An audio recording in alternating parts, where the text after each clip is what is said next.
Can you remember every single word to your favorite 90s sitcom, but you can't remember your kid's teacher's name? Can you remember all the actors' names in a TV drama that debuted over 30 years ago, but you can't remember where you put your keys? If so, you might be a Xennial, and we are too. Hi there, I'm Dani. And I'm Katie. And welcome to Generation in Between, a Xennial podcast, where we remember, revisit, and sometimes relearn all kinds of things from our 80s childhoods, and 90s teen/young adulthoods. And today, everyone, be excited because we have another fun trivia game to play. Yes, made it up ourselves. Which always provides a good time. So hopefully, and it always takes me 3 times longer than I think it's going to research it all. Right? It's like if you think you're going to make it up yourself, you're like, oh yeah, this is simple. No. But we use real life things. Yeah, so we still do the research. And, you know, since no one in the whole world has ever played this game, we're going to see how this goes. And as usual, I have not seen Dani's notes and she has not seen mine, especially because we're giving each other trivia here. So we don't want the other person to have a heads up. Are you missing something? You have a pen out because we got to keep score. Oh yeah, I have a pen. So you want me to keep score? Sure. Or actually, you keep score on your paper and I'll keep score on mine. So here's the deal. Here's what we're going to do today. This is a little more elaborate than what we did before, where we just ask questions, because we're gonna actually keep points here. So today we are going to sing, hum, whistle, or whatever TV theme songs. Yes. Katie has a list of shows that debuted in the 1980s. And I have a list of shows that debuted in the 1990s. Yep. Note that I say debuted because a lot of them go into other decades. So, so what we're going to do is we'll sing a little bit of the theme song, maybe not necessarily from the beginning, just somewhere in the theme song. Mm-hmm. And we're going to see if the other person can guess it. If they guess the TV show, they get 1 point. But then if they can guess some main character names, they get a point for each main character name. Did you write those down? I did. Okay, yay. And then, this is the hard part. If they can name actors that played the characters, they get another point. Originally, when I was making this, I was making it the character and actor name together. But then I'm like, well, some of this is hard because I know all the characters' names. I do not know their real life. Yeah, I think we have to separate them out for points. Yeah. So there's like opportunity here for quite a big number of points. Mm-hmm. Although one of my shows does not have a lot of main characters, so I don't know. One of mine has literal thousands. Oh, really? Yeah, you'll see. Okay, well, that's exciting. All right, so we'll also throw in 3 just random facts about the shows we mentioned. Obviously, we could go into big deep dives about each show, which we may come back to some of these. We're going to do some shows where we do Where Are They Now? Kind of like, what was that show on VH1? Yeah. Was it called that? Wasn't it called that? Oh. Where Are They Now? And then they would, Yeah. And I found out where some of these people are just doing this research. Some of that. Oh, that was the other thing. Well, not for points, but we have a little bit of trivia, like you said, about each one, the official synopsis. And then some of the trivia I found is a little bit random, but it's kind of fun. If you're a fan I didn't do any more trivia questions. I just did facts. They're not questions. They're just like facts. Oh, okay. Sorry, I was like, I'm saying trivia, but they're like random facts that we want you to know. I was about to say, I messed up our own game. Look at that. Yes. So that's what we're doing today. So play along with us. See how many points you get. If you're driving, obviously you can't tally, but whatever. I was telling Katie, like Troy, my husband, asked me for mine, even though he does listen to the show, but he was like, I want to hear yours. Some of mine do not have words. And his face looking at me was like, what is that? So this is going to be hilarious. I just know it. And some of my theme songs, I'm not going to be able to sing correctly, and it's going to be even better. Same. And so just get ready.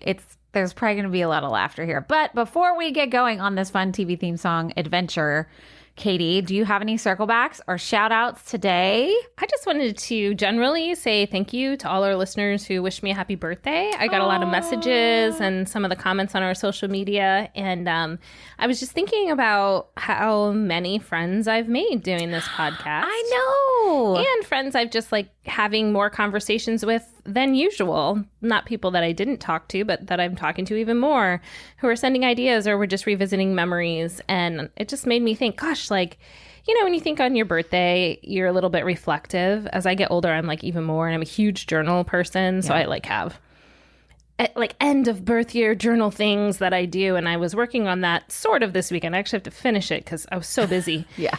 And I was like, this podcast didn't exist a year ago. Isn't that crazy? And I didn't know Dani a year ago. Which is even more crazy. I didn't know Amanda or Patrick. I didn't know Candy either. Oh, I didn't meet Candy until her daughter started taking voice lessons from me. How fun. That was maybe 6 months ago. Yeah. Maybe a little longer.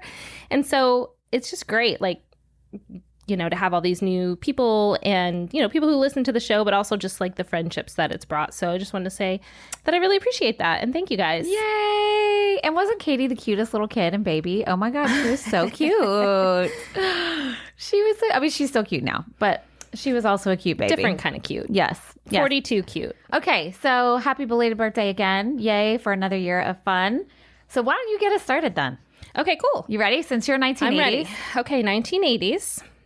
So the way I did it is I'm going to sing it, you're going to guess, and then I'll get into like when it debuted and all that stuff. Oh, do you want me to guess actors and stuff before you do that? You could do that. Okay. Yeah. And then we'll do the official synopsis and all that after. However you want to do it. Okay. Oh boy. Yay. La la la la, like we do. Okay. What do we do, baby, without us? Family Ties. Yes. I really wanted to sing this line though, because it took me forever to learn it because the words are so weird. Oh, yes, they are. And there ain't no nothing we can't love each other through. Yes. Together. What do we do, baby? I don't remember the words. Without us. Remember this part? Nope. Sha-la-la-la. Oh, sha-la-la-la. Yes. So Family Ties. Okay, so tell me what characters and actors you remember. So I remember Alex P. Keaton was Michael J. Fox. Yep, that's 2. I'll just write it down for you. I'm trying to remember the parents' names. I can see their faces in my head. There's mom and dad, and their names were, I don't know. And he had 2 sisters. Mallory was one sister, but I don't know her actress name. The other sister was blonde. She was younger, Jennifer. Yes, you have to get that one. Yes, and then there were some, he had a friend. Mm-hmm. Skippy was his name? Skippy, yep. I cannot believe I remember this. Skippy Handelman. And then Mallory had a boyfriend named, oh my God, what was his name? I don't know. I think that's it. That's all I got. Okay. That's pretty good, though. That was good. That was 6 points if you got it right. And then the actors. I don't. And the some of the characters. Forget it. All right. So let me get to the actors in a second. But yes, Family Ties debuted September 22nd, 1982. Ran for 7 seasons. The final episode aired May 14th, 1989. Nice. So all within the 80s.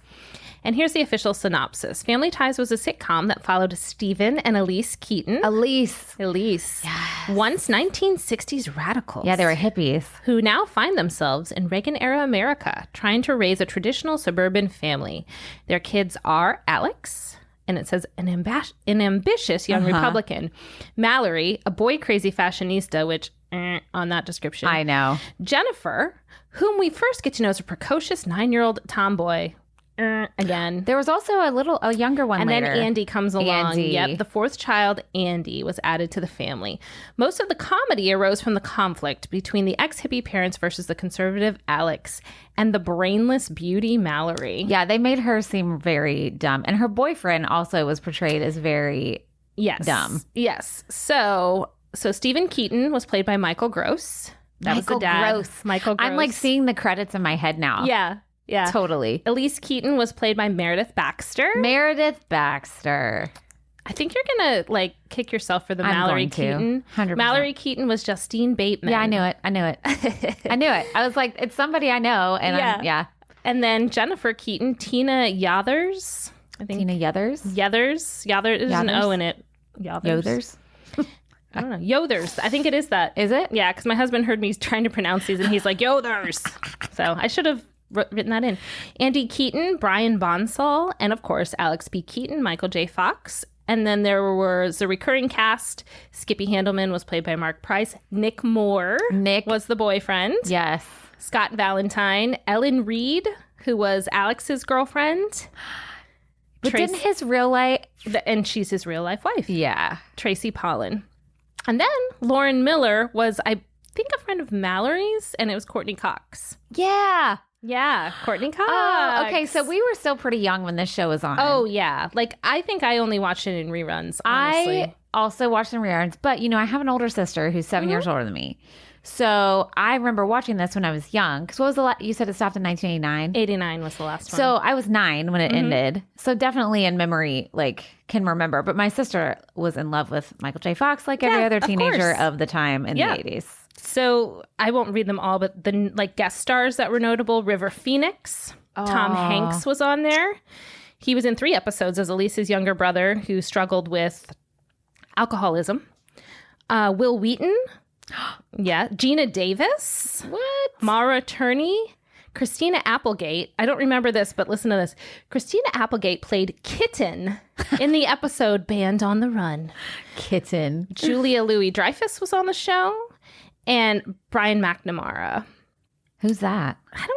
I can see him in my head, but I can't remember what else he was in. I don't know who that is. All right, well, well. If you know, add us. Yeah. Okay, and then my little bits of facts, the 3 more. These are pretty interesting. Most of them were about Michael J. Fox. So I did grab 2 about him and then a third that wasn't about him. Well, that's fine. Michael J. Fox's first audition was deemed terrible by the creator, Gary Goldberg, because Fox came off too smart alecky. But the casting director, Judith Weiner, liked Fox and begged Goldberg to see him again. Nice. This time, Fox took a different approach. The audition went great, and he was offered the part. Nice. And this was before Back to the Future, everybody. Yes. He had to actually take leave from the show to do the movies. Yeah. Okay, so next little fact. On some days during the shoot of the first season, so this kind of goes along with what you were just saying, Fox would have to hitchhike from Brentwood to Hollywood because he had no car and no way to get a ride. Can you imagine Michael J. Fox just hitchhiking? Cute little Michael J. Fox. I know. Oh my gosh. I'm glad he's alive. I mean, that's so the 80s though. It is though, yeah. And I'm sure people are sure, where are you going? My dad hitchhiked all the time when he was, his family was in North Carolina and he went to Florida State. Yeah. He had no car. So he would literally hitchhike from Florida to North Carolina. My parents, it was normal. Essentially, he would jump trains. Yeah. My parents essentially did it for 10 years when they first got married. They just lived wherever and hitchhiked, and I know. Would literally sleep in people's houses they didn't know. Isn't that crazy? Yeah. I cannot imagine. It's wild. Okay, so my third one, the political themes were heavily emphasized in the early seasons of the series, but as the show went on, it got a little bit lighter. The focus shifted more to family situations, everyday family situations, and the political themes were downplayed or used more lightheartedly later on. So I remember that a lot. I remember that a lot in the show because it was funny. These hippie parents have this very conservative, very politically involved kid. And it was funny. I mean, I thought it was humorous. Funny. Maybe that's one we'll have to revisit and maybe not watch the whole season, but just watch a couple. Yeah. Maybe something from the first season, something from the third season, and something from the last season, and just see what we think of it now. I have a random piece of trivia about Michael J. Fox. Ooh. When he was filming, I'm blanking. He has Parkinson's, right? He does. Okay.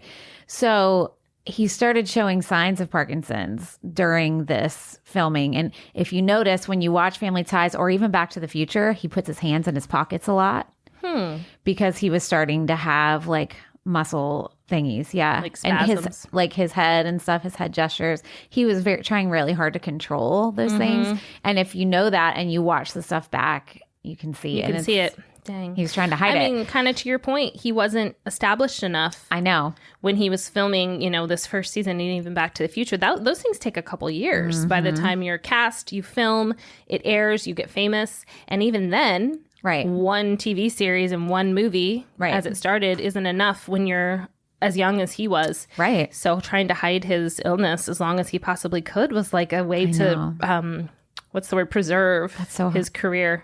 It's so sad, isn't it? But, I mean, and so totally understand why he did that. I'm thankful that he's been so open in later years because his organization, the Michael J. Fox Foundation, does so much for Parkinson's. And on a personal note, the research that they're funding and doing is helping with dementia and Alzheimer's. as well, because it's all neurology work. Right. And also, a lot of people who have dementia end up with Parkinson's and vice versa. So they often, it's called comorbidity, where you have like two things going on at once.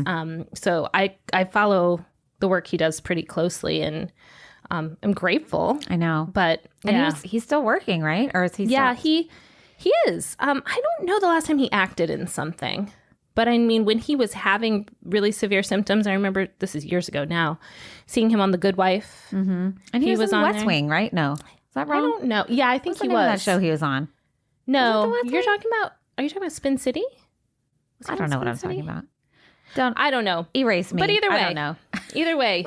We're thankful for your work, Michael J. Fox. Yes, love him. Okay, so all right. I already told you got 6 points. You're about to rock this next one. Oh, I can't wait. This is my only easy one. Okay. All right, good. I'll take it. In West Philadelphia, born and raised, on the playground is where I spent most of my days. Chilling out, maxing, relaxing, all cool and all, shooting some b-ball outside of my school. The Fresh Prince of Bel-Air. Yes. I didn't want to cut you off because I wanted to hear the rest of it. Oh, okay. Well, as far as you would go. Oh, hey. The Fresh Prince. All right. So Fresh Prince aired. Oh, wait. I have to say who I know, yeah, right? You do. Right. Go. Will Smith. Correct. Played. Oh, gosh. Will Smith played, wasn't it Will? Yes. Oh, my gosh. Tatiana Ali. Correct. Played. Was it Ashley? Yes. Okay. And then I remember the character Hillary, but I can't remember the actress's name. DJ Jazzy Jeff. Oh, I didn't write that, but I'll give you a point for him. And doesn't he just go by that? He goes by, he doesn't go by DJ, but he does go by Jazz. Jazz. I'll give you a point for that. Anyway. Okay. And then there was Uncle Phil. Correct. Don't remember who played him. Oh, Carlton. Yes. Oh my God. Alfonso Ribeiro? Close enough. Ribeiro. So I'm going to give you that. That's close. Okay. Dang, you're racking up the points. And then the butler, but I don't remember. Oh, what was his name? Butler was... Oh my gosh. Our listeners are screaming at you right now. I know. I can see it in my head. I don't remember. What's the butler's name? Jeffrey. Jeffrey. Okay. And then there was the mom. Was it Vivian? Yes. But I don't remember the actress who played her. Okay. That's it. Very good. That's all I know. You got, you know what? 1, 2, 3, 4, 5, 6, 7, 8, 9, 10, 11. You got 12 points on this one. You're welcome. You said this was the easy one. I know. This was the easy one. This was the easy one. The next one's, I don't know. I'll get like -5. It's going to be kind of hard. So, Fresh Prince of Bel-Air. Will Smith stars as a fictionalized character of the same name, who is a street-smart teenager from West Philadelphia, Avi, sent to live with his wealthy aunt, uncle, and cousins in Bel Air, Los Angeles, where his lifestyle often clashes with that of his upper-class relatives. Yes. There's a lot of fun facts about this show, and I tried to just get random things. Like, I mean, each one of these shows that both of us have, we could do hours on each.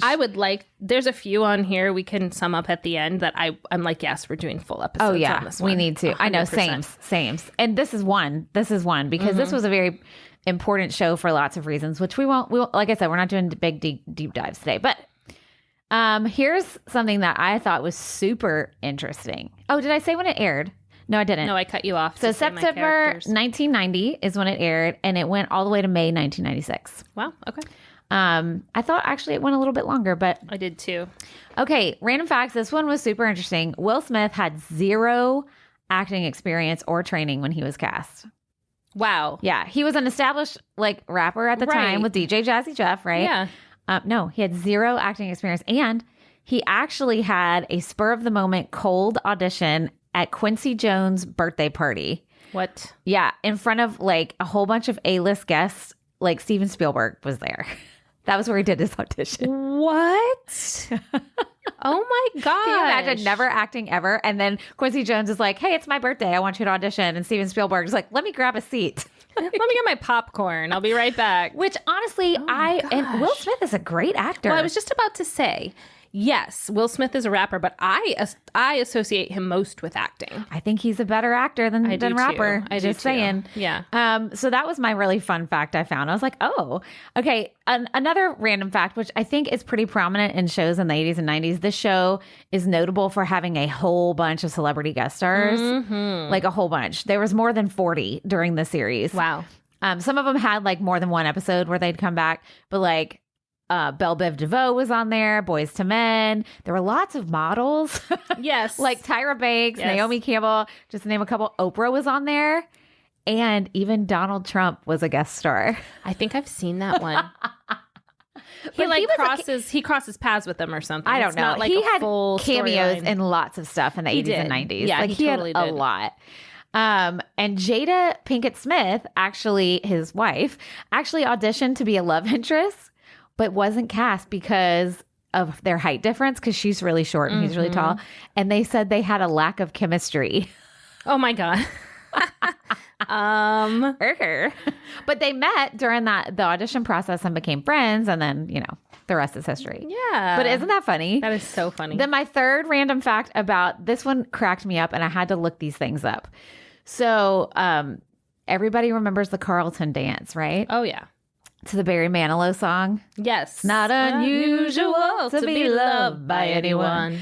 Okay, so he made that dance up. They told him to make it up. He said he was Alfonso. Oh, Alfonso, the actor. Okay, got it. He made the dance up, and he said he used Courtney Cox dance moves in Bruce Springsteen's Dancing in the Dark video. If you've never seen it, look it up.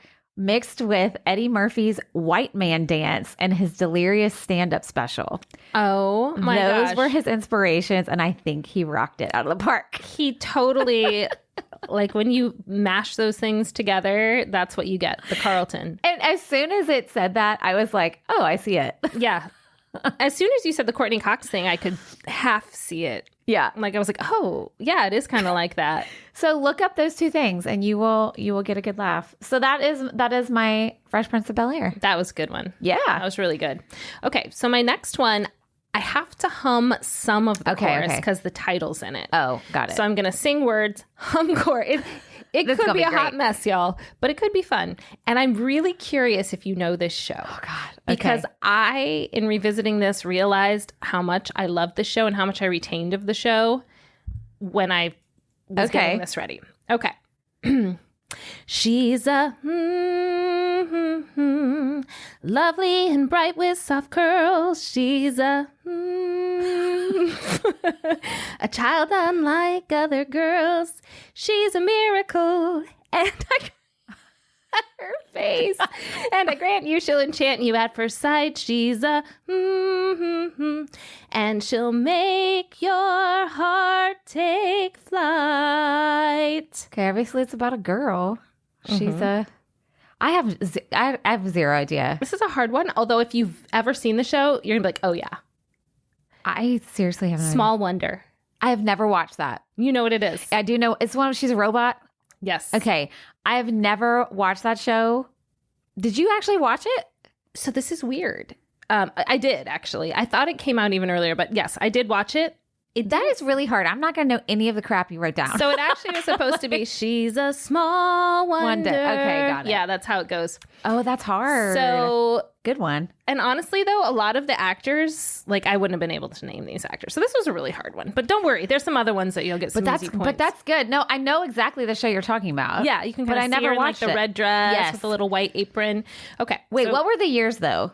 It debuted September 7th, 1985. Actually only had 2 seasons. Oh, no, it went to May 20th, 1989. I think my sister probably... And then it was in syndication, like, forever. Yeah. I think... Remember how Nick at Night used to play old, like, shows in the 90s? They'd put, I might have seen it on there, too. Yeah. I think my sister watched that show. Tara, I don't know let me if know. I saw it on there. But, okay. So, Small Wonder is an American children's comedy science fiction sitcom that aired in first-run syndication. Okay, let's say that again. American children's comedy science fiction sitcom. That is so 80s. That's so much.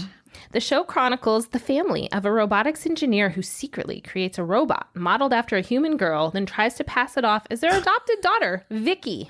Oh, and didn't she, like, glitch a lot and stuff? Okay, maybe I have seen it. I didn't hold on to it. And it said that the series turned out to be a surprise hit, specifically with children, as many channels belonging to different nations, so it's, like, really popular internationally, witnessed it while rerunning the show. And it had to be dubbed into several different languages. because it's so popular internationally. So a little more on that. Okay, so honestly, no one's going to probably know. I don't know. Who these I'm not even going to try. But I will tell you, Tiffany Brissett was Victoria Vicky Smith Lawson. The robot modeled after her. So in real life, her name is Tiffany Brissett. Okay. But the robot's full name was Victoria Vicky Ann Smith Lawson. Okay. Whew. And then the dad was Dick Christie, mom Marla Pennington. There was a 10-year-old brother. Okay. And his name was Jerry Suprian. So nobody we know. Nobody we know, like, honestly. Oh, and then Tiffany Brissett also played Vanessa, the evil robot, who's identical to Vicky, but only speaks in monotone. Okay. Oh my God. That sounds like Twilight Zone creepiness. I know. Ew. So I remember singing this song, and I just remember watching the show. I remember the glitching, but that's like it. So I must have been young. Yeah. Well, you were born in 82, right? Yeah. So. If I saw it in first airing, but I don't know if I did. So my little facts on this, that there were special effects in this show. They used something called a blue screen. And those scenes were filmed the day before without the audience. And then there were other special effects shots, such as Vicky's head spinning around. Ooh, Exorcist. It's giving Hocus Pocus with the cat. Oh. Except those were like robots. Those were robots. This is a real person. So she was on a robot. So this, in the show she was, but in real life she wasn't. But her head couldn't spin around, so. No, so they did something. They probably just made a robotic. Was it a CGI kind of 80s CGI where her spins? I think it was like a actual. Like an animatronic. Animatronic. Okay. Yeah. So I thought this was interesting because it ran for several seasons, but it's a robot girl. So how do you account for aging? Like, how do you account for like her getting older? Yeah. So this is how they address the aging of the actress, Tiffany Brissett. To explain how she aged during the show, the producers gave Vicky the robot an upgrade in the third season. This like a training bra. Yeah, basically. This included an aged face, modern clothes, and the ability to eat and drink. So it's kind of like when you update your like phone. They updated the robot to like all these other things. And as I mentioned, the show was syndicated to more than 20 countries. It is still popular in India and France, Italy, and Brazil. And in Brazil, it was titled Super Vicky. Not Robo Vicky? No, sadly. Super Vicky. Super Vicky. And that's it. So, wow. Listeners, if you are a super fan of the show, let us know if you watched this one. I think I'm going to go home and look that up because now I'm so intrigued. Just watching the video with like the theme song was so funny. And another one I watched that I didn't put on my list so I can say now because I'm like, how will I even like sing this? Was Alf. Oh, I loved Alf so much. Do you remember the opening theme? Sing it. It's Alf with... I can't. Oh. It's Alf with the video camera. Yes, and he's walking around. And like the mom's getting out of the shower. And the girl's on the phone in the closet. And then like he's... remember he was obsessed with cats? Yes, because he ate them. They ate them on his planet. Yes. So then he like videos the cat and the cat runs away. And then they do like a family pose at the end. I was like... I kept trying to practice the tune, and I was like... You can't. This isn't one I think I'm going to be able to do. But I love that show. Some Alf. Listen, I have a funny story that is so a few years ago, my family and my sister and her wife at the time, wife now, but it was her fiance at the time. We all went to my parents' house in Louisiana for Thanksgiving, which we don't do a lot, or ever. That was like the one time. Anyway, my mom had some boxes of stuff. We thought all our stuff from childhood was ruined in Hurricane Katrina. Mm-hmm. But just so happened, my mom had a storage unit and found a couple boxes that had stuff. So she was like, hey, y'all need to go through this, which was kind of overwhelming. But anyway, I found in there an Alf. Burger King used to sell, like little plushies. Mm-hmm. It was a plush Alf dressed like a chef. Swear. Still had the Burger King tag. Wow. Ugliest, scariest looking thing you ever saw. My sister and I were dying. So I hid it in her bag when she left.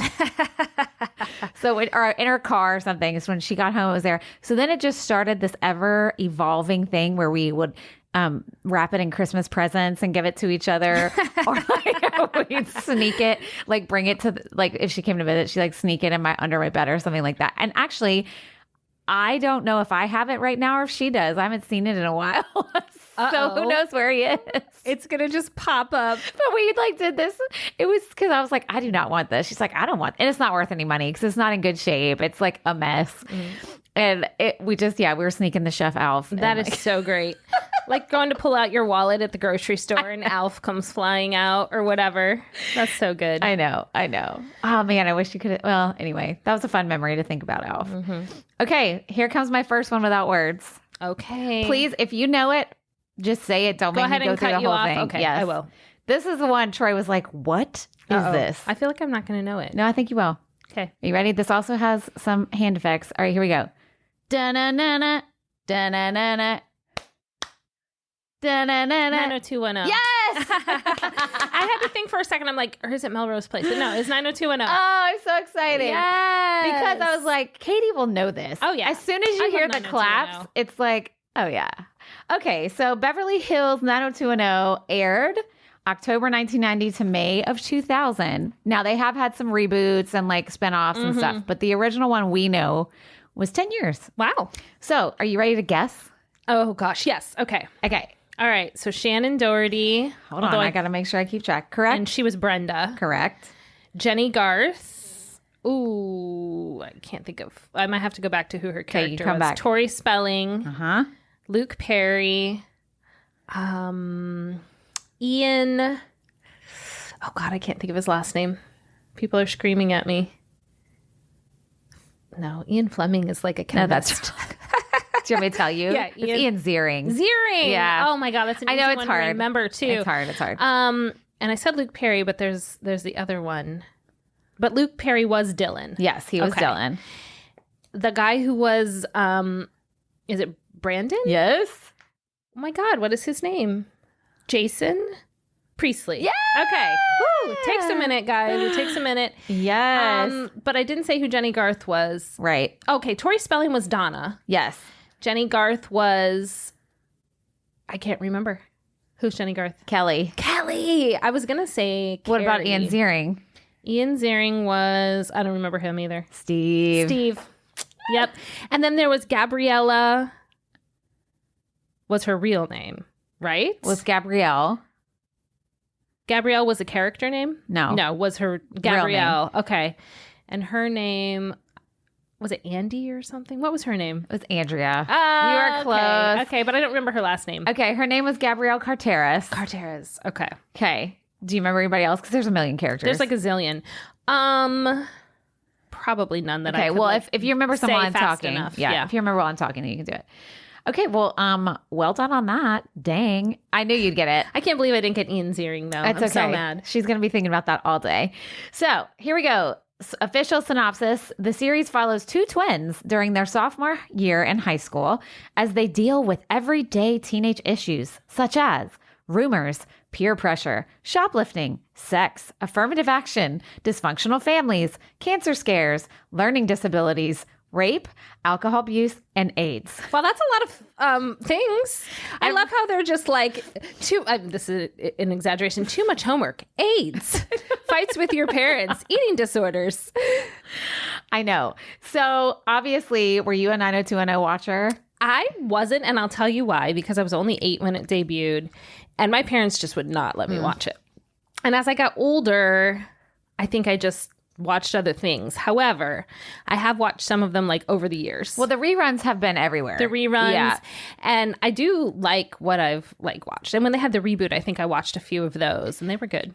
Yeah, I was a huge fan because it was 1990 when it came out. Mm-hmm. And my sister, like I said, older sister. Yeah. So I remember watching, and also it was the early 90s where I watched whatever.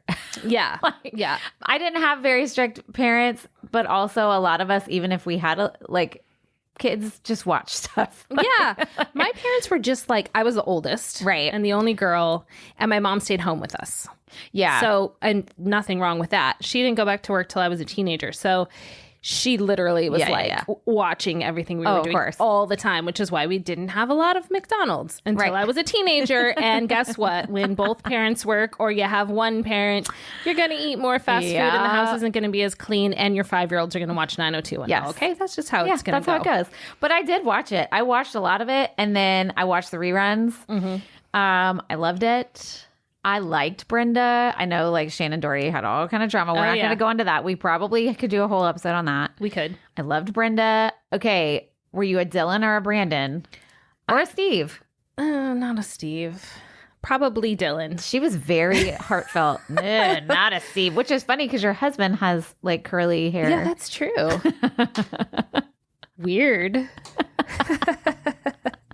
So who did you say? I was just giggling about Dylan. Dylan, I think. I'm pretty sure I was a Dylan fan too. I think I went back and forth. Brandon was just so clean. It's almost a Dawson Pacey vibe. That's pretty common, right? And it is. like, I loved the show. It did. I will say it had problems. Hello, it was the 90s, but they did tackle a whole lot of big issues. And I will never forget the Brenda breast cancer scare episode. When that aired, that really sparked like a huge awareness in teen girls to start doing self-breast exams. Yeah. And it's because they saw it on TV, which, you know, hey. Call it what it is. But I feel like they did try to use the show to kind of, and they talked about safe sex a lot. Like they did. Which was great because obviously it was the 90s. So yeah, and I think if we revisited it, we would find maybe some of the ways the things we're talking about are not how we would discuss things today. But to your point, they were at least broaching the things and not just like sweeping them under the rug. And I mean, trust me, there's plenty of problem stuff. Anyway, so here's trivia. So the first season had very, very poor ratings. Okay. But Fox aired a special summer season in 1991 when most shows were in reruns. Smart. So when that happened, because there was nothing else to watch except stuff you'd already seen, because this was before streaming, everybody. You just watched what was on. Viewership increased dramatically, and it became one of Fox's top shows when it came back in the fall. That's amazing. And that is so... You know how they say like the simplest answer is usually the right one? Yes. Or the best one? Yeah. That's what that reminds me of. Oh, yeah. Everybody else is in reruns. Kids are not in school. Let's just like air some stuff then and see what happens. Yeah. And I think the summer season, they were actually like at a resort or something. So it was, I think... I don't know if I'm getting that wrong, but I'm pretty sure that's how it was. So it was like their summer was your summer. I love that. Or that may have been the next summer. I don't know. But anyway, so that I thought was interesting. This is super funny. Gabrielle Carteris, who played Andrea, was 29 years old when she was cast to play 16-year-old Andrea. I've read articles about this. So she lied about her age to get cast, but they convinced her to lie about her agent or whoever. And she even talked to a lawyer to see if it was legal to like sign her contracts and stuff. And he said to her, yes, as long as you're over 21, you can lie about it as much as you want. Like as long as you tell them you're over 21, you don't have to say you're 29. Wow. Right? It's like the whole, just give them the idea. Yeah. Not the specifics. Exactly. Wow. I know. Can you imagine, though, how awkward that must have been being 29 years old playing a 16-year-old? Weird. But I remember, at least what I saw on it, I saw a documentary on it. It was like in like a 90s documentary. It was part of it. Oh. And she was talking about it. Oh, yeah? She was essentially saying that, I mean, she was 29, so there's that. But that she just kept getting passed over for stuff because she wasn't like 25 or younger. So she started lying about it. And she does look young. I mean, she does. She does look young. I always thought she looked older than the rest, but that's only because they made her look a little more mature with like the glasses and the clothes and stuff. But that eventually when they did find out, she said they did change. She says they changed the way they wrote her story when they found out she was older. That she didn't get like as much time on screen, that her storylines totally changed. Interesting. Like all the things. Not so much when they found out, but when like the public found out. Oh, got you. Then they changed it. Yeah.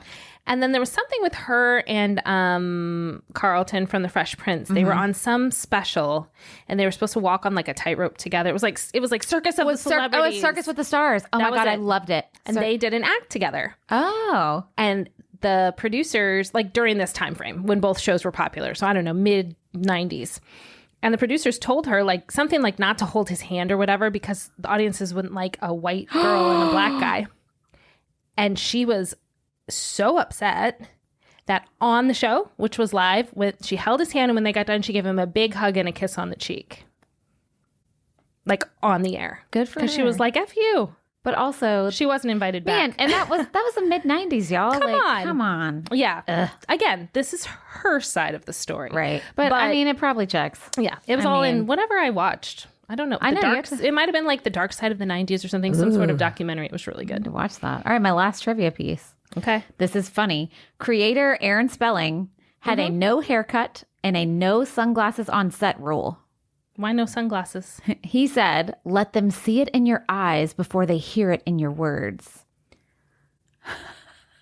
So if you ever watch, nobody's ever wearing sunglasses. I think they have them on in the in the trailer for before the show. What is that called? In the theme song, whatever. What are episodes about?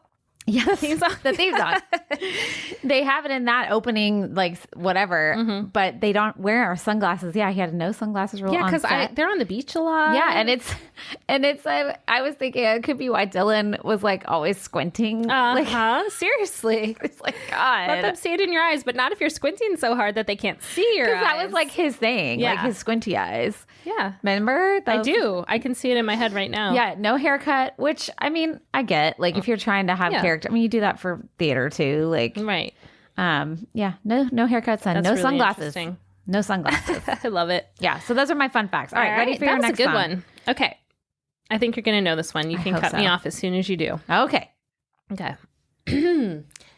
Every time I turn around, I see the girl who turns my world around standing there.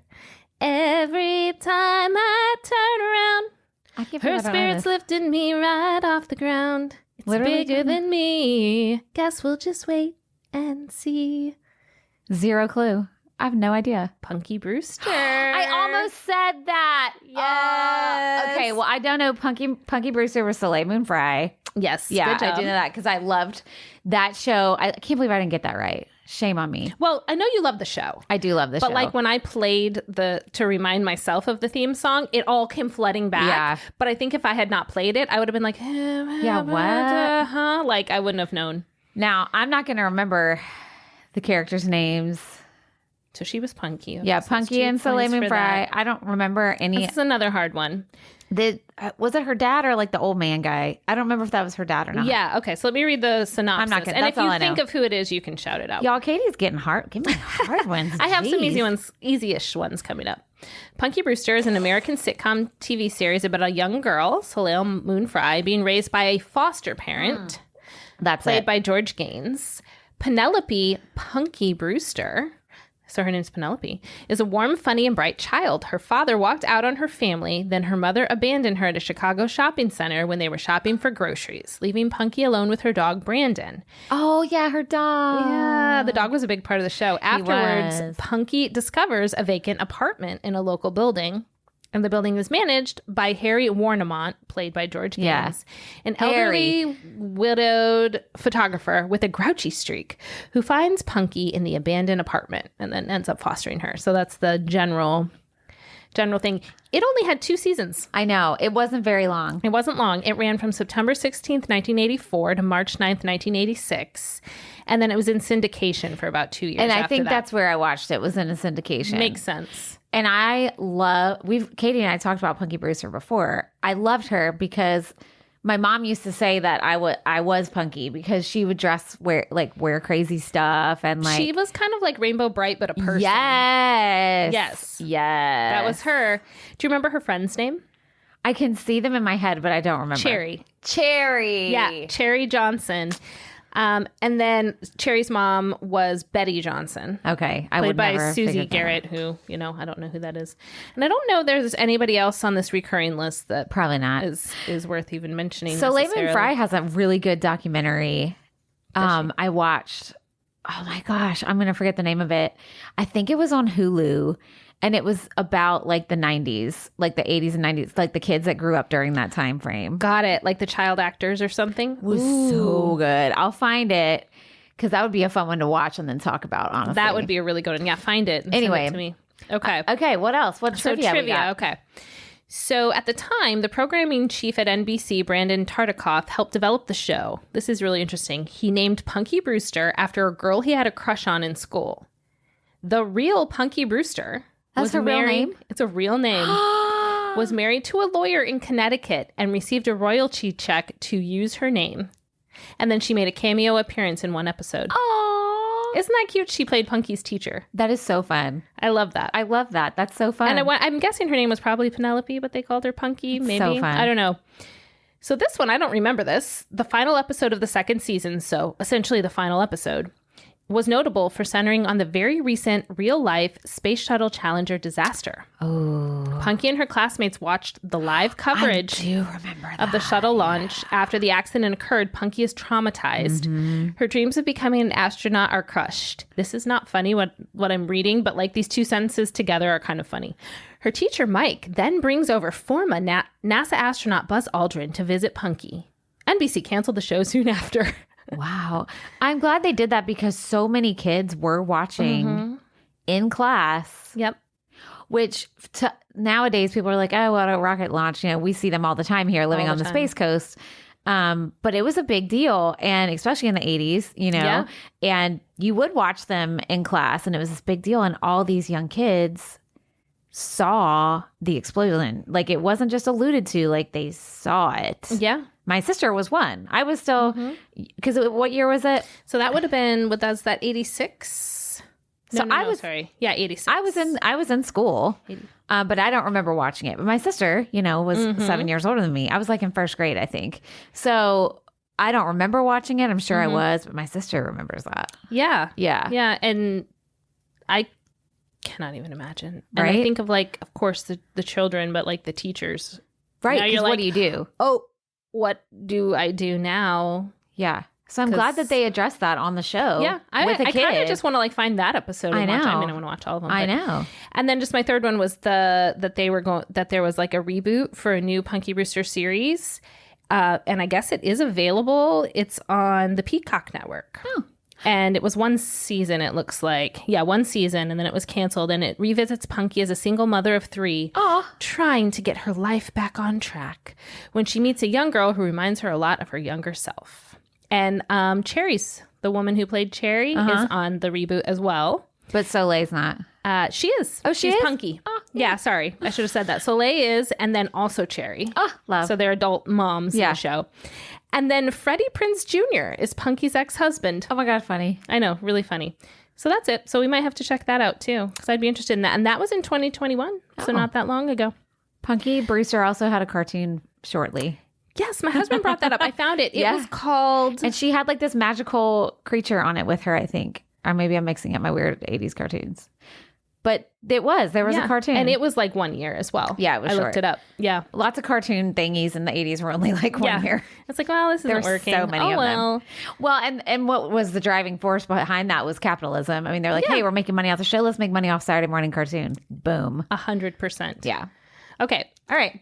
Back to you. Okay, this one's going to be a little hard. Okay. I think I deserve it. But you might get it. And I'm going to struggle with singing this because, well, if you get it, you'll know why. Are you ready? I am. Don't know about the future. That's anybody's guess. Ain't no good a reason for getting all depressed. Fire up your pad and pencil. I'll give you a piece of my mind. Maybe you'll get on this last one. In my opinion, nation, the sun is gonna surely shine. Oh my God. Stop all your fussing. Snap on a smile. Step out and walk in the sun for a while. Once I say it, you're gonna know it. I forgot this one. Just tell me. Blossom. Yes. Right? I know. I forgot the theme song too. And then as soon as I looked it up, I was like, oh. Yes. But I mean, you know the show, so you'll probably Blossom. But I didn't get the point for that because you told me. That's okay. Mayim Bialik. Correct. Joey Lawrence. Yes. Wasn't he just Joey? Or did he have a different? He was Joey. Okay. I can see her friend in my head, but I don't think I'm going to get any more. She was a trivia question. Oh, she was? When we did trivia. Oh, my God. To me. You asked me. I asked you. The friend? Uh-huh. I don't remember. 6. That's right. Do you remember her name? Uh-uh. Jenna Von Oy. Okay. Was her name. Do you remember anybody else? No. Okay, so the dad, his name was Nick, and then she had another brother named Anthony. Okay. They went by Tony. Yeah. Okay, so Blossom. Good job, though. Yeah. That was a hard one. I'm so glad I finally gave you a hard one. Jeez, because she got like 50, 100 points. I deserved it. I have 2, or even maybe not even that. Okay, so Blossom aired January 1991 to May 1995. Did you watch it? I did. I don't think I watched it religiously, but I definitely watched it when it was on. I love that show. I mean, I was 11 to 15, so I was like the perfect age for the show. For it, yeah. Okay, so here's the synopsis. Blossom Russo is an Italian-American teenage girl living with her musician dad and 2 older brothers, one a recovering addict and one a dumb jock. That's how they explained him. Boo. Yeah, I know. The family is adjusting to the recent absence of the mother who left to pursue her own life and career. Well, hey. I know. Okay. Blossom's fast-talking best friend also plays a significant role in her life, as well as provides comic relief and occasional wisdom. Oh, thank you, 6. Occasionally giving me good advice. So I loved the theme song. I looked it up, and it's so cute. They're like dancing around, like, and she has on the big flower hat. I envision that when I think of her, but I don't remember like what the theme song looked like. Just look it up. It's a lot of 90s fun. Yes. So here are some random facts about Blossom. So in Blossom's pilot episode, okay, they explained that 6 earned her nickname because her first name in the show really was Dorothy, but she always went by 6. Mm-hmm. They explained in the pilot episode that she was called 6 because of the number of beers her mother consumed the night she was conceived. Oh my God. But then in later episodes, they changed the explanation, saying that she was the 6th child in her family. That makes more sense. Maybe but they like rewound. Yeah, maybe they're like, fetal alcohol syndrome is not funny, actually. Maybe we should not make a joke of that. So anyway, that was a really funny fact to read.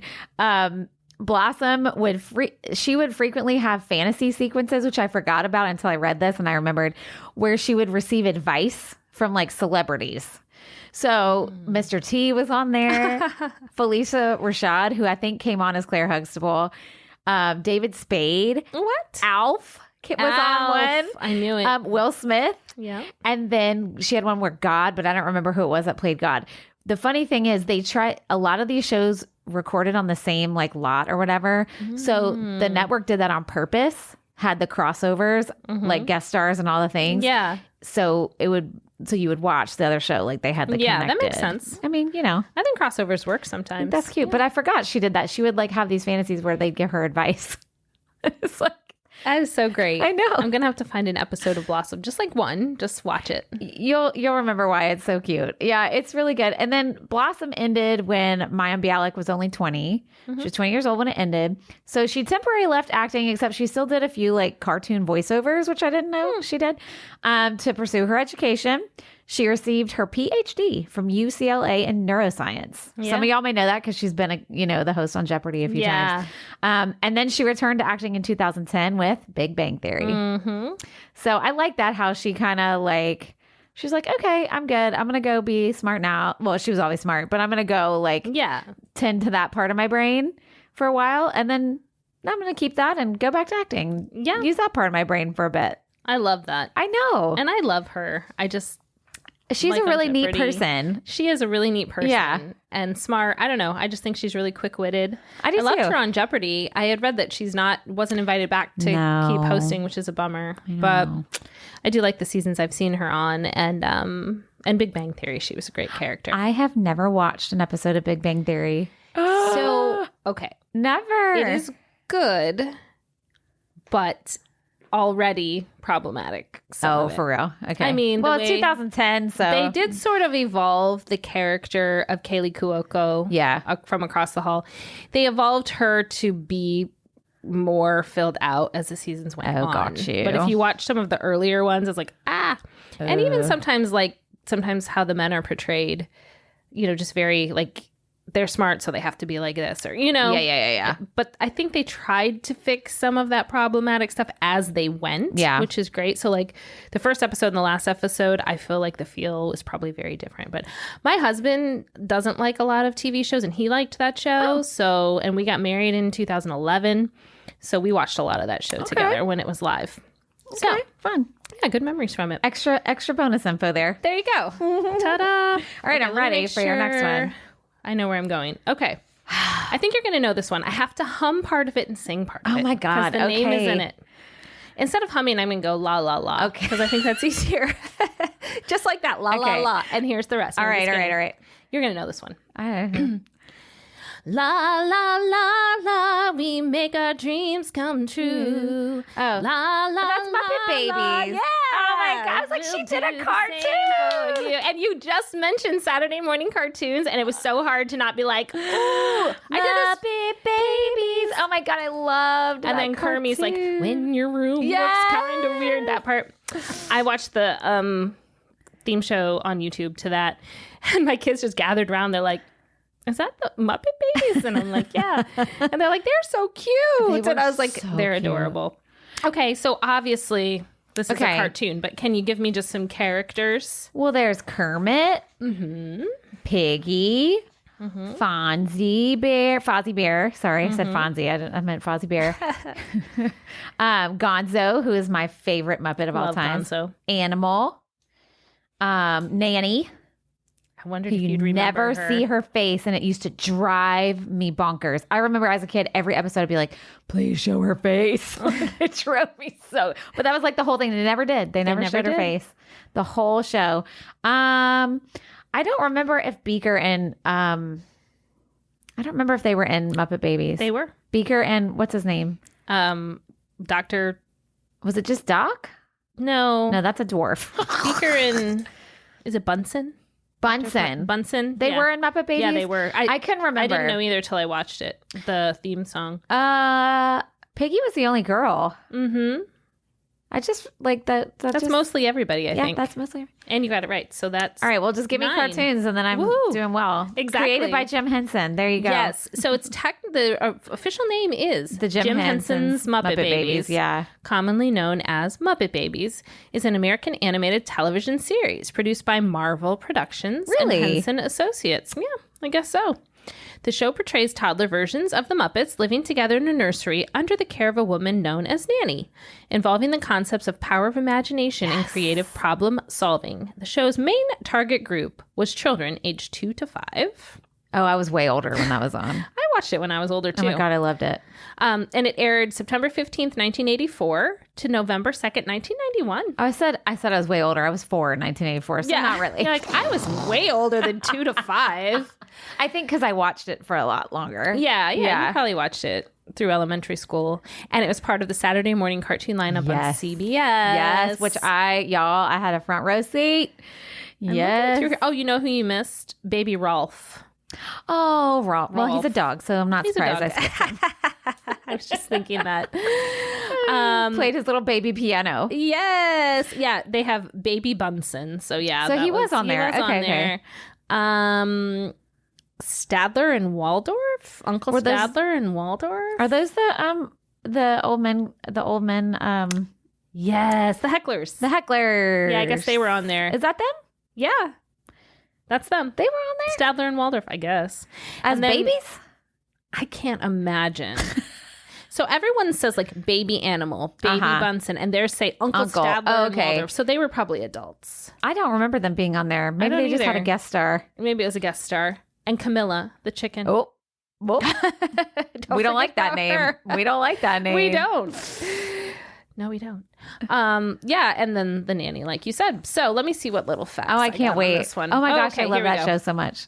Okay, so this was interesting. Maybe you know this, but the idea of presenting the Muppets as children appeared in a dream sequence in The Muppets Take Manhattan. Yes, it did. In 1984. And it was the cutest. I love that movie, Muppet Takes Manhattan. Yes, they are little babies. Mm-hmm. Have you seen that movie? I have. Okay. Yeah. You don't remember that? I don't remember that part. Oh my God. It's the cutest. I love the Muppets. And so that was released just a few months before Muppet Babies debuted. Yeah. Yeah. So that was kind of cool. The show was viewed from the baby's perspective, which is why the viewers only got to see Nanny's legs. But they saw her face. They would look up at her. Yeah. If it was really their point of view, we would also see what they were seeing. Okay, so Dave Coulier, who played, oh my God, is it Joey? Joey. Cousin Joey on Full House around, that's mixed in with this. He did some of the voices on the show. He did? Yes, he did. He was, where did you go? Was he Kermit? No, he was not Kermit. Was he Fozzie? He was Baby Animal. Oh. Baby Bunsen. Baby Bean Bunny. Bean, the bunny. I remember that. And there was a baby Janice. Janice? Who's Janice? Baby Janice. Oh, Janice from the band. The like hippie chick. The band. And then he was the chicken, Camilla.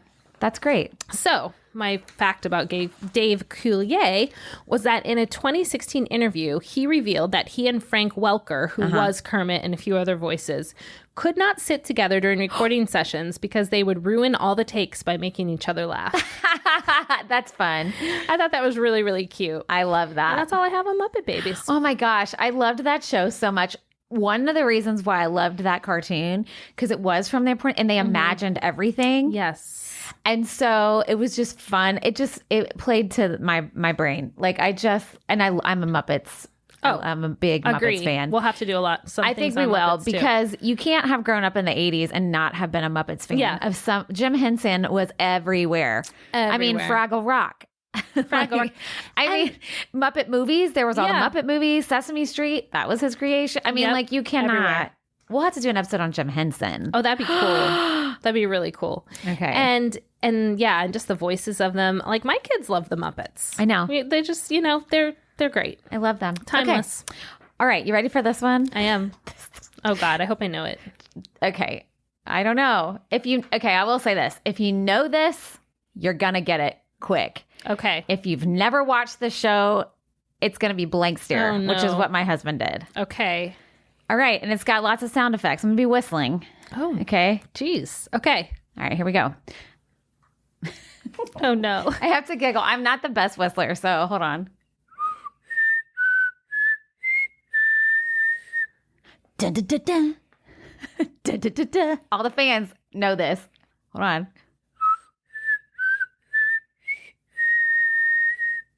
Dun, dun, dun, dun. Dun, dun, dun. What is happening? This is great seeing her face. If you're a fan, you know what I just did. You're already like screaming it. Okay, what is it? X-Files. Oh, X-Files. Okay. Okay. There's only 2 people to guess on that show. Right. So it's Mulder. Yes. And Scully. Correct. David Duchovny. Uh-huh. And I can see her face, but I can't think of her name. What is her name? Gillian Anderson. Gillian Anderson. Okay. So this one, were you an X-Files fan? No. Okay. I knew that. I'm just aware of it, like cultural references. Yes. I know who they are, but. So it aired September 1993 to May 2002. Wow. Okay. I did watch X-Files. Now I was not like a dedicated diehard fan. Like I know some of y'all out there like big old like Mueller Scully peeps, and that's great. This was one I was like, I want to go back and rewatch. I was just thinking I would love to watch one. I want to go back and rewatch because I do like sci-fi, but I like some sci-fi. But I did love the show. My mom is a big sci-fi person, so she was a big X-Files person. So I think we would watch it sometimes together when it would come on. And anyway, the theme song that I'll tell you in a second. I'm going to have to get out my phone. I'll tell you the premise of the show. For those of you that don't know, the X-Files focused on the professional lives of 2 FBI special agents who are charged with investigating unusual and unsolved cases known as X-Files, dun, dun, dun, that involved elements of the supernatural or paranormal. So they did have reoccurring guest stars, but Scully and Mulder were the main 2 characters throughout. So you had like people come in and out. You had reoccurring guest stars, blah, blah, blah. But they were really... It was about them. It was about them.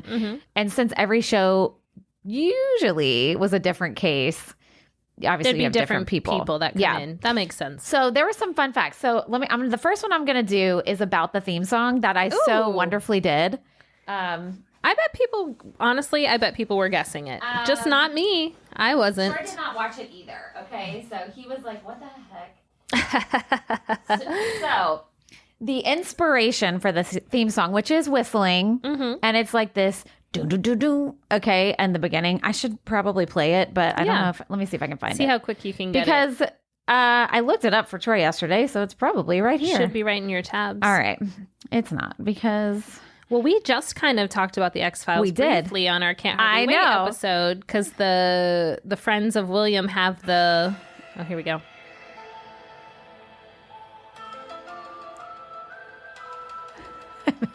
Dun, dun, dun, dun.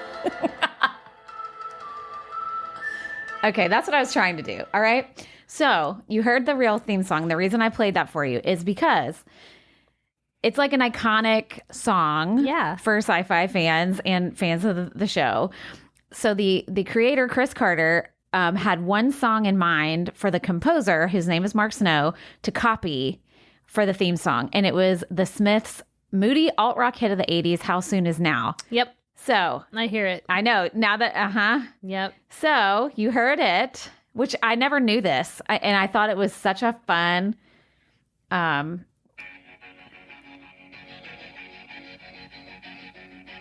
Here it goes. Right? Yes. Okay, so I thought that was such a cool... They did a really good job of getting that vibe. It's the vibe for sure. Yeah. It's like you kind of have one thing going that's really interesting, and then you bring in something totally different that catches your ear. Yeah. And it sounds very similar. Yeah. So I thought that was really cool. Really cool. And you're a music person, so I'm like, show like that. No, I love that. Okay. And I love the Smiths. So the show itself was inspired by earlier TV series which had suspense and speculative fiction.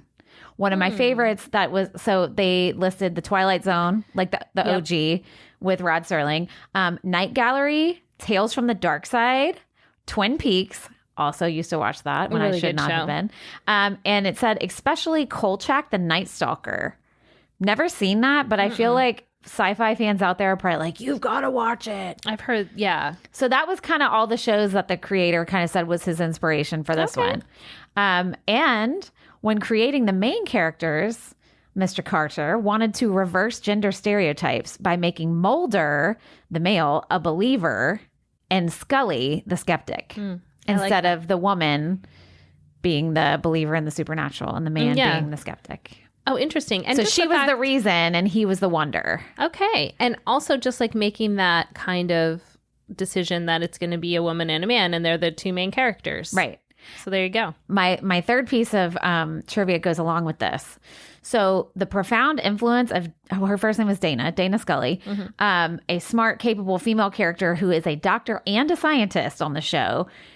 So her influence is so well documented as inspiring a record number of women to pursue careers in STEM that it has been dubbed the Scully effect.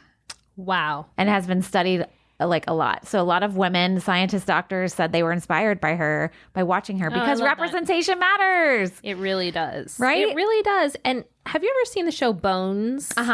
It kind of reminds me of that, how there's the guy who's the FBI agent, and then there's the woman, Emily Deschanel, who is like very logical and to the point. I mean, more so in that show, they kind of complement each other. Like sometimes she's like, oh, you were right with your gut. And sometimes he's like, oh, you were right with the science. Yeah. But it kind of reminds me of that sort of, and that came later. So that's really cool. Well, now I really want to watch the X-Files. Yeah. I really liked this show. And I remember I watched it for a while. I didn't watch it all the way to the end. But I mean, my teenagehood, I watched it. Yeah. Yeah. I really liked it. My mom was... I don't know if she still is. She's super like into aliens and stuff like that. And I used to be too. My mom's like super into aliens. She likes all the supernatural sci-fi kind of, the truth is out there. My dad did too. My dad worked for NASA, so I don't know. Like, and he did believe in that stuff. That's interesting. So, well, he was an oceanographer, so I mean, he wasn't dealing with in this space. Mean. But anyway, so that's X-Files. That was a good one. That was a really good one. Good job. My apologies for my poor whistling. Okay. So my next one, I think you're going to know right away. Oh, good. About time. And it has no words. So I'm just going to, I think the la-las worked better than the humming. I love how Katie like really warms up before hers. And I'm just like, she's like, here comes a whistle. Okay, so here we go. La la la la la la la la Simpsons. La, la, la. Yes. Da-na-na-na-na-na-na-na. Oh, of course, all the cartoons I'm getting. I was like, I'm gonna give her 2 cartoons. Yes. And I'm gonna put them at the end. And these are the ones I'm getting right. I love it. Now, remember when I said I had a show with thousands of characters? Yeah, This is the one I was talking about. So, all right. But now, the voices I'm not going to know. The voices would be hard to know. I mean, Hank Azaria did like a bajillion of them. Yeah, he did so many. One. Matt Groening was the creator. Okay, we'll give you that too. That's a good one. All right. So we had Homer, Marge, Bart, Lisa, Maggie, Grandpa, Moe, Barney. Is that his name? Yeah. Flanders, Mr. Burns, Smithers. Krusty the Clown. Yes. Sideshow Bob. Yes. Do you remember the voice of Sideshow Bob? Sideshow Bob was Kelsey Grammer. Yep. And the voice of Bart was a female. Yep. And her name, I can see her face in my head because she was on another TV show. I don't know. What's her name? Nancy Cartwright. Ah, yes. But then a lot of people sometimes associate Bart with Julie Kavner. Oh, maybe that's who I was thinking But of. she was Marge Simpson. Oh, okay. She is Marge Simpson. And then you had the 2 smoker ants. They were, Yes. what are their names? I'm not going to remember. The principal was Principal Skinner. Yep. And then their teacher, Miss Crabapple. Yes. Told you, give me cartoons. I got this. Miss Crabapple. The bus driver's name. Oh my God, what was his name? I don't know. I can't think. Let me think. Yeah. Let me see if there's more. His friend was a little Millhouse. Yep. And then the bully was there's Millhouse. And what was his name? I could see him in my head. Shit. Oh, sorry. Whoops. No, just kidding. We'll slip it in at the end, and the directories won't hear it. I don't know. Nelson. Nelson's the bully. Okay, I think that hit I think my that's memory. good. That was like 20 points right there. Go! Woo! Yes. So, and you said Matt Groening. Do you know who the most famous writer is from the show? I don't. Conan O'Brien. Really? Yeah. He was on there before he had a talk show. He was a writer And on before the show. he was on SNL? I think it was around the same time. Okay. Yeah. I think it was around the same time. I love that. Isn't that awesome? Okay. So here we go. Even though most of you probably know this already, The Simpsons is an American animated sitcom created by Matt Groening for the Fox Broadcasting Company. It was developed by Groening, James L. Brooks, and Sam Simon, and the series is a satirical depiction of American life, epitomized by the Simpson family, which consists of Homer, Marge, Bart, Lisa, and Maggie. Set in the fictional town of Springfield, and we never learn the state. Right. It caricatures society, Western culture, television, and the human condition. I think that's a good one. So, again, thousands of voices, many, many voice actors, but some of the big ones. Dan Castellaneta is Homer Simpson, Grandpa Simpson, and a bunch of other supporting characters. Julie Kavner's Marge Simpson and the 2 sisters and their mother and a bunch of other characters. Nancy Cartwright, Bart Simpson, Maggie, who doesn't talk, I don't think. On her passy. Yeah, but isn't that a sound effect? No, they actually did it. They have a voice? Mm-hmm. Okay, well, that is Nancy Cartwright. She's also both of the Flanders kids and Chief Wiggum. Really? Yeah. I love that. Yeardley Smith is Lisa Simpson. Yes. And a few other more minor characters. Harry Shearer is Mr. Burns, Ned Flanders, and Principal Skinner. Hank Azaria is literally 200 characters, but Moe, Disco Stew, comic book guy. Oh, yeah. I like the big guy. Ones. Yes, comic book guy. Oh my gosh, I'm back to Punky Brewster. 1 second, Katie lost her notes for a second. I did. I lost my mind here for a second. I'll tell you a little trivia about Simpsons while you're looking for your notes. And Hank Azaria. Tell me right now. So obviously, 80s, 90s, some of the character depictions in Simpsons are hella problematic. Yeah. And Hank Azaria actually has gone back and apologized for voicing them and stopped voicing Apu. Yeah. Yeah. I think there was more than just him, but he has come out and apologized for not that makes it okay that he did it, but he recognizes how now how problematic. I mean, you know better, you do better, right? Absolutely. So that's something. Yeah. Oh, and another woman, Pamela Hayden, is the voice of Millhouse. Oh, okay. So you got a lot of women voicing all these different characters. That's fun. All right. So the little facts I have on it. It debuted. I barely made the cutoff because it debuted December 17th, 1989. Yeah. And according to the site I'm on, so it updates as we go, there have been 765 episodes. It's the longest running American animated series, longest running sitcom, longest running American scripted primetime television series, both as far as seasons and individual episodes. Dang. So Conan O'Brien wrote for the show. Love. On his first day as part of the writing staff, a bird flew through the window and killed itself. Man, that's perfect. You know, it's like, well, there we right, go. welcome That's to the team. So, of course, it's been translated to all these different languages. And the funniest thing to kind of look at is how Homer says dope in other languages. So in the Spanish version, he just says ouch. Oh, I love which that. Which is not even a Spanish word, but he says ouch. That's great.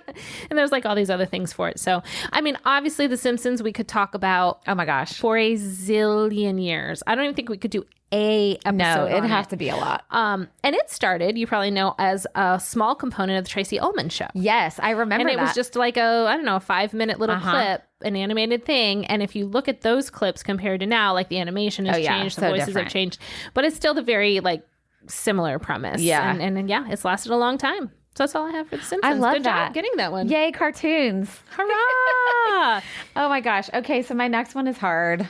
Uh-oh. And if you didn't ever watch the show, you're never going to guess this one. Okay. Troy knew this one. Oh.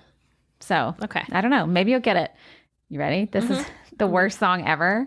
Okay. All right. Hey, baby, I hear the blues are calling. Tossed salads and scrambled eggs. Frasier. Quite stylish. Thank God you knew that. I was like, please don't make me. Kelsey Grammer. Yeah, so he actually sang that. Yeah. Okay, now this was an extra trivia tidbit because I was like, what? This theme song, I've never understood why they're singing about salad and scrambled eggs, and it's just so weird. So they're very elusive to what it's about, but the song, it's supposed to offhandedly refer to his callers that call into his psychiatric talk show. Okay. Because the creator said, I don't want the theme song to say anything about psychiatry. I don't want to say anything about the radio. I don't want to say anything about the callers. So they got real kind of abstract. But it's supposed to be about his radio show callers and his confusion on how to handle their weird problems. Okay. So it's like tossed salads and scrambled eggs. Like what? I don't know. Anyway. Oh my gosh. Okay, so let's see if I can. Okay, so Kelsey Grammer. So you got Frasier. it right. I'm so excited.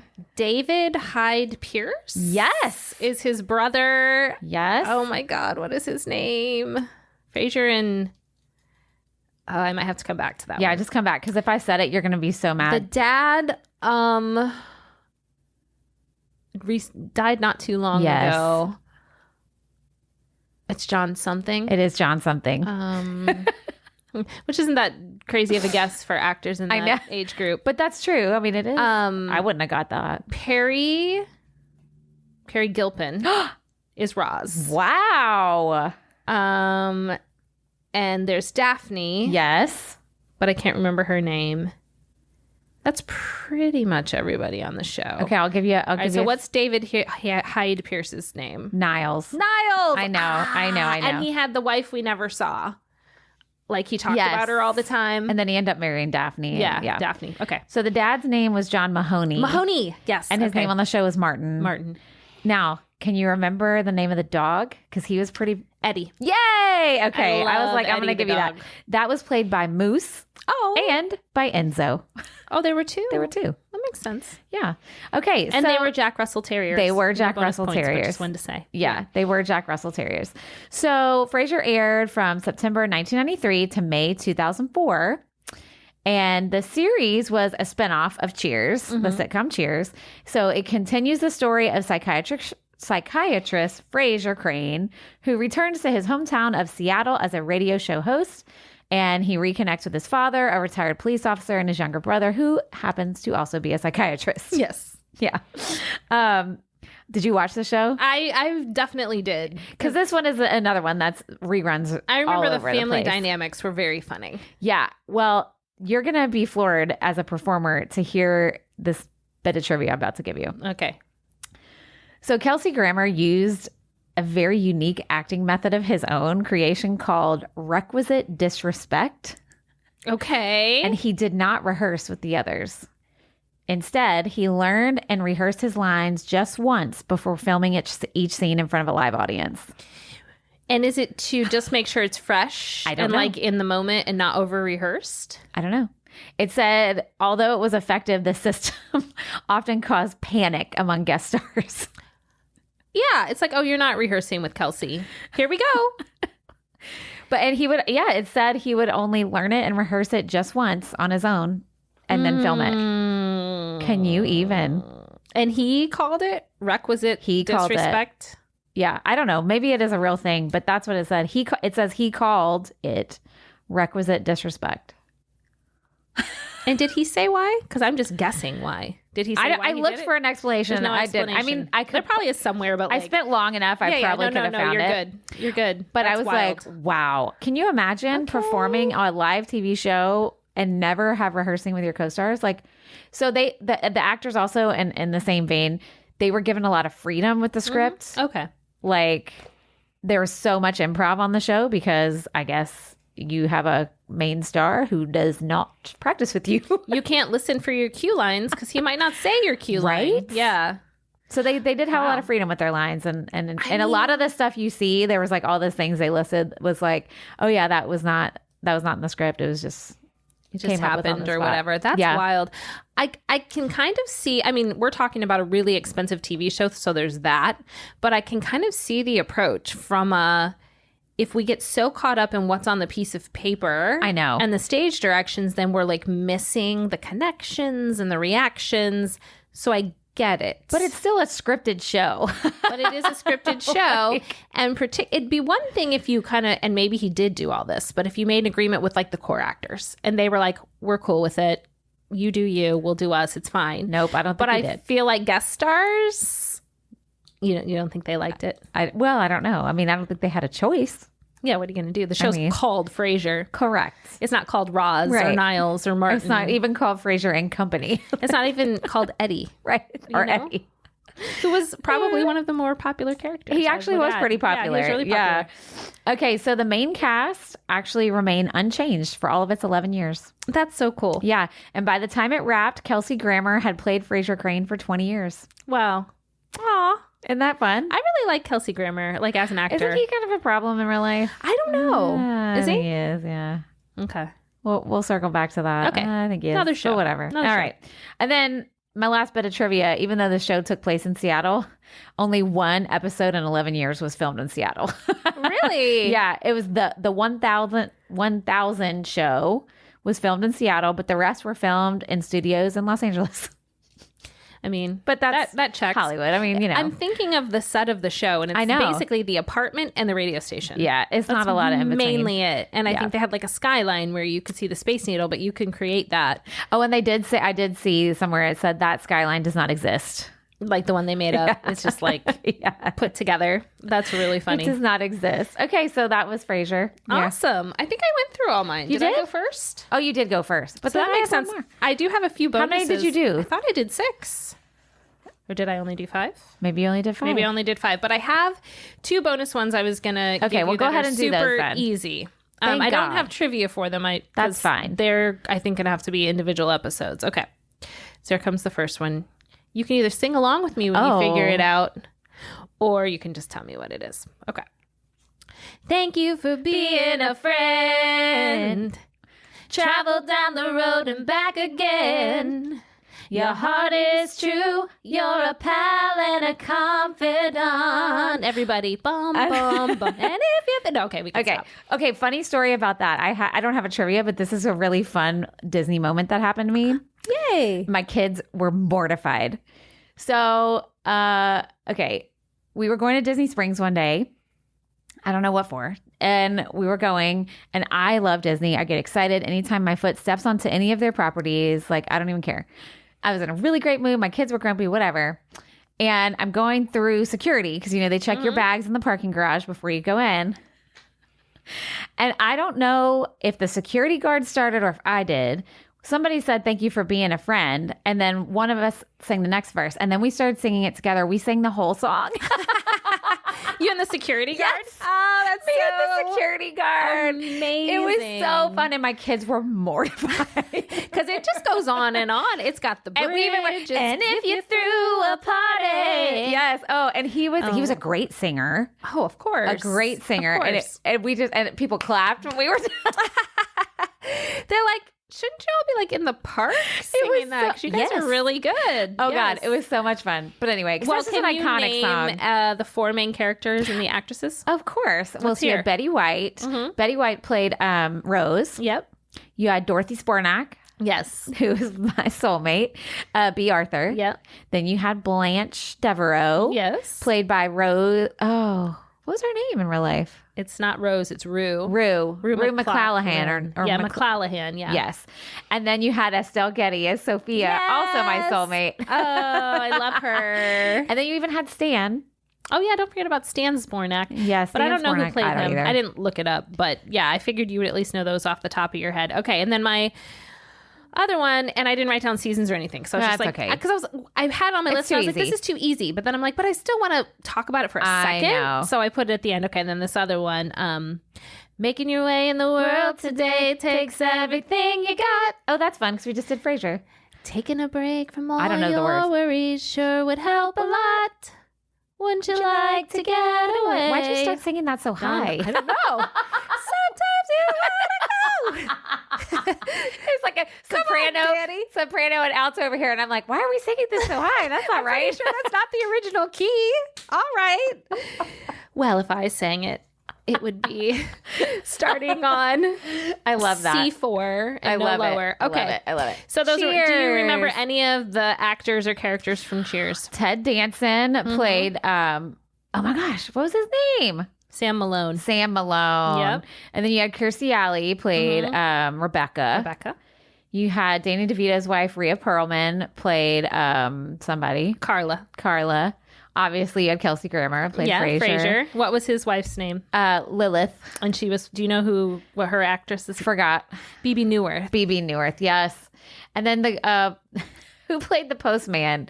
Oh, he did all the Pixar Cliff. Voices. Oh my God, I can't think of his name. I'm either. And I didn't put it down. Everyone's screaming at us. I know. But him. Because he did all the Pixar voices. Yeah, like the piggy and all that stuff. And then, Woody Harrelson was Woody. And there was, who was the one that was before Kirstie Alley? Shelley? Is that her name? Shelley Long? Why does that not sound right? I don't know. I am not sure. And she was Diane. I think it was Shelley Long. Maybe you're right. I'll look it up. And then George Wendt was Norm. George Wendt. Yes. Norm. Those were like the main ones. And then there were different characters throughout. But yeah. I loved that show. I love that show too. That was one I watched in reruns. Again, it was on Nick at Night. My husband loves Cheers. He talks about how he cried during the last episode, which if you know this man does not cry. And he talks about how he cried at the last episode. Show. So it's a good show. Also never filmed in Chicago where it was supposed to be. Boston. Or Boston, whatever. But never, no. It's just like the front of it. And I remember, like, you can go to where the front of it was, and there's like a whole gift shop and stuff. But it's kind of disappointing. Yeah. I went in a couple years ago, and I was there for work, and I was like, So just keep it in my imagination instead. Yeah, exactly. All right, I have one more. Last one. You ready? I'm ready. This is another one. Stop me as soon as if you know this, because it's just sound effects. Okay. I'm on it. Dun dun dun dun dun dun dun dun dun dun dun. I don't remember that part. Sex and the City. Yes. I was like, I can hear it in my head. Okay. That's the one. Another one. Troy was like, huh? Okay, so here we go. All right. Carrie Bradshaw. Hold on, wait. I got to write down you got those points. All right. Okay. You got Carrie Bradshaw. Yes. Sarah Jessica Parker. Yes. Cynthia Nixon was Miranda. Correct. I can't remember her last name in the show. Charlotte was Kristen Davis. Yes. Kim Cattrall played Samantha. Correct. Oh, those are really the main, and then there's other Willie people. And Chris Noth was big. Yes. And oh my God, I can see him in his head. He played Aiden. God, what was his name? He was on Northern Exposure too. He was. What's his name? John Corbett. I'm getting all the Johns wrong. And then they had like Willie Garson was That's correct. the friend, but I can't remember his name on the show. Stanford. And then, excuse me, those were the main ones. Yeah. And then Anthony, but I don't remember what his name is in real life. I'll give you a point for him, Anthony. Okay. So then you had Steve, who was David Eigenberg. Yes. I love him. And then you had Trey. Yes, who was Trey. Charlotte's husband, Kyle MacLachlan. Yeah. Kyle MacLachlan. Oh, and oh my gosh, I was just thinking of it. Her other boyfriend, briefly, from Office Space. Oh, yeah. Who left her the Post-it when they broke up. Yeah, I didn't write him down. There's just so many random people. And they're always dating different people, which was the point of the show. But there's like different guest stars in and out all the time. I love that you got all my ones, except for X-Files. Anyway, so Sex and the City, I had to do that one because it's late 90s. I had to. I did not do Friends because it's too easy. Yeah. June 1998 to February 2004. Were you a fan? I was. And I mostly watched it in college. Me too. And we would, because we didn't have HBO, we would wait until the seasons came out on DVD. Smart, and you'd binge it. And we go to like Best Buy, and we would just sit in our apartment and like literally watch a whole season over a weekend, pre-streaming. It came on Sunday nights, either before or after Sopranos. But it came on Sunday nights after our sorority meeting. So we had sorority meetings on Sunday, so we'd rush back to our apartment and watch. Because we all chipped in so we could have HBO at our apartment. Nice. So we could watch it. Yeah, so that's what I think of, too, as college. Well, because I went to college that summer. That was the summer before I started college. So it was like the perfect show for the time of life I was in. And of course, I was like, oh, so glamorous to be an adult. And it is not. No, it is not. Okay, so Sex and the City, set in New York City. The series follows the lives of 4 women, 3 in their mid-30s, 1 in her 40s, who, despite their different natures and ever-changing sex lives, remain inseparable and confide in each other. The series had multiple continuing storylines that tackled relevant and modern social issues such as sexuality, safe sex, promiscuity, friendship, and femininity, while exploring the difference between friendships and romantic relationships. Yeah. Love it. And you guessed like almost all the characters, so I don't have to go back. And I mean, there's so much to be said. Again, we could do multiple episodes. Again, lots of problematic things. They had the revamp, which I feel like they tried to fix stuff, and it was just kind of awkward at first. So I don't know. Yeah.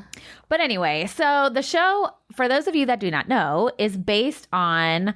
This is my first bit of trivia, and it's got like 3 parts. It's based on writer Candace Bushnell's column, Sex and the City, which was published in the New York Observer. So it was a real column. And it was later compiled into a book of the same name. So I did read the book.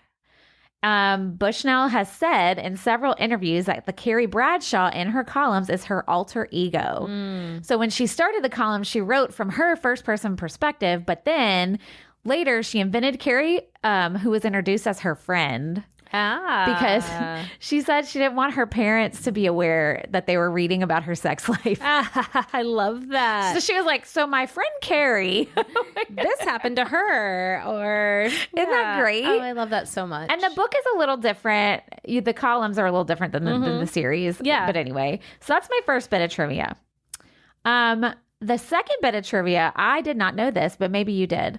Sarah Jessica Parker was the only cast member to have a no nudity clause in her contract. I did know that. You did know that? Yeah. I did not.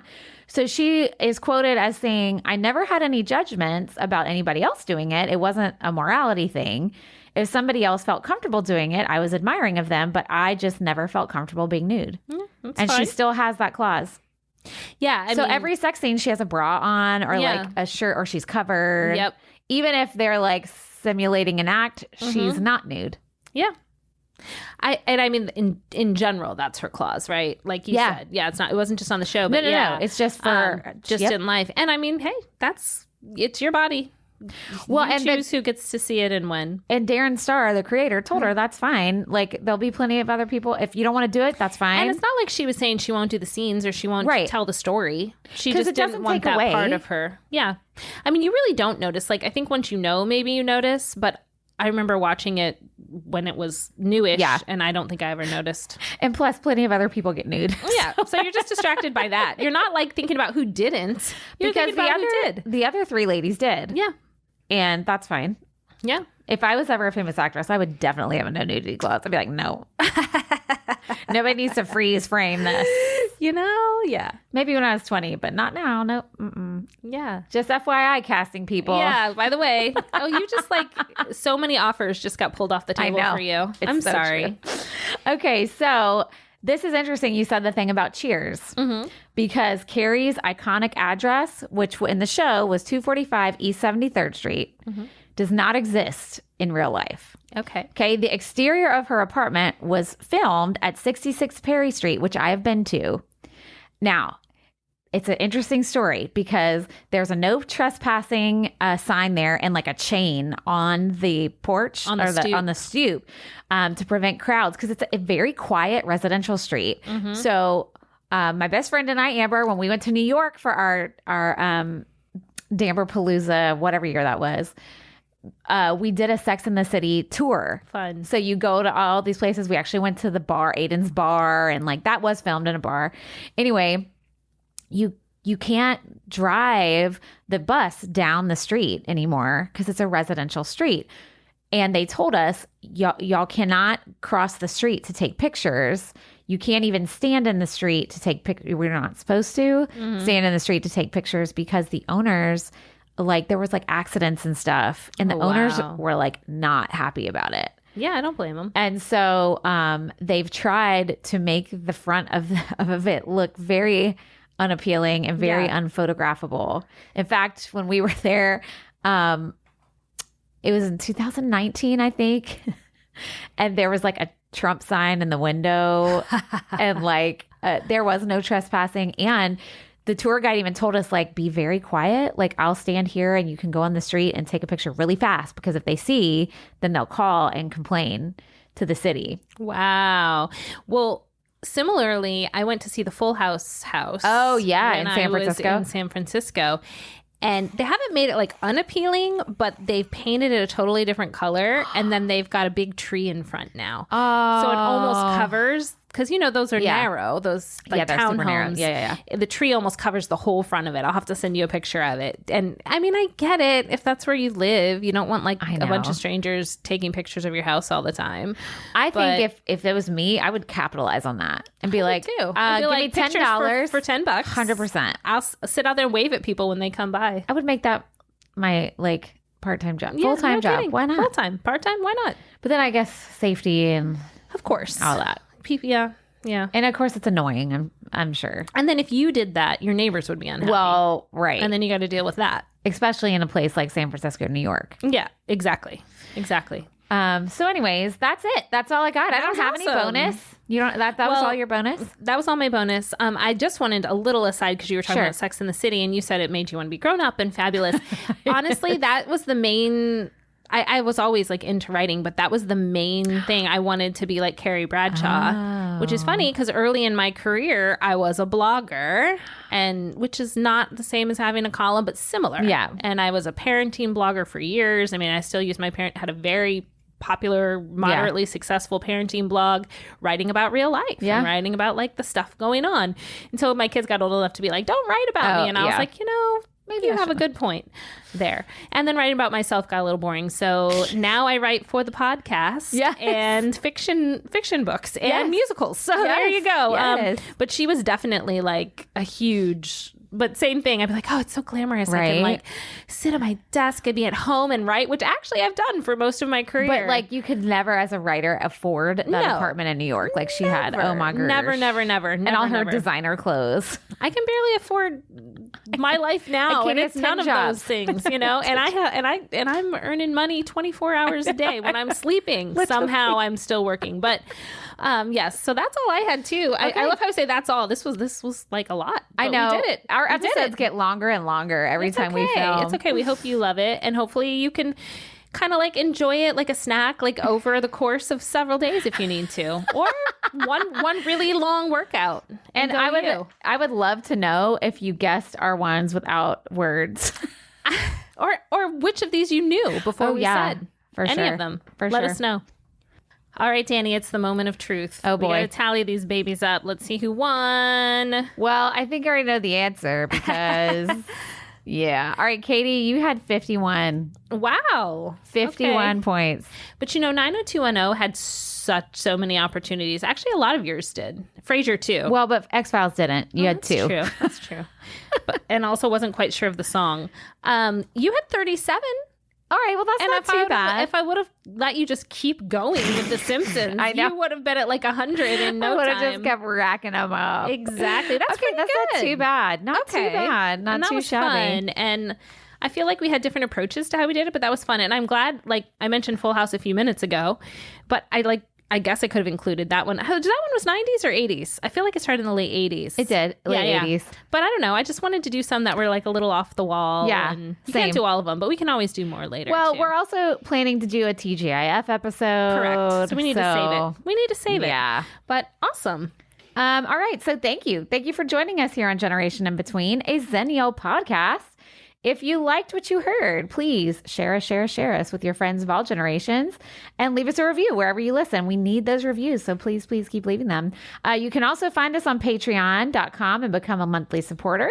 You'll have access to bonus episodes. Yes. We've got 2 up there now, plus some other perks, and it'll just make you feel good that you're helping Katie pay the bills and rent the studio space here. So you'll feel good about yourself for supporting us. All that info you can find in our show notes. But until next time, remember, the truth is out there. Ooh. Is that how it went? No. Oh. I guess I need to learn that before. And also, I probably sang at a key higher than it needed to be, or an octave higher. Oh, that was good. Okay, we'll see you next time, guys. Bye.